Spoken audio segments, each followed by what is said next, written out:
but I want to go into some Sagita and then some of the different counts. So everybody right now, I want you to go gunting, backhand, hit the floor, uppercut, backhand. Gunting, backhand, hit the floor, uppercut, backhand. Then we call this the full crus, or like the crucifix, like that, because you go here, here, here, here. So 1, 2, 3, 4, 5.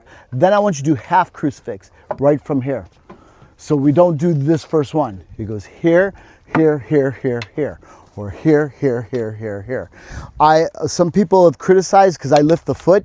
This is the way that Guro Ron Balicki taught me, was hit, because you cover yourself. If I do this, I tend to give the head. So if you do this, the stick is in front, okay? All right, so can we do that? 1 minute, just on your own. Crucifix, here, and then go across the other way. Here, go half, and then go half. Okay, go.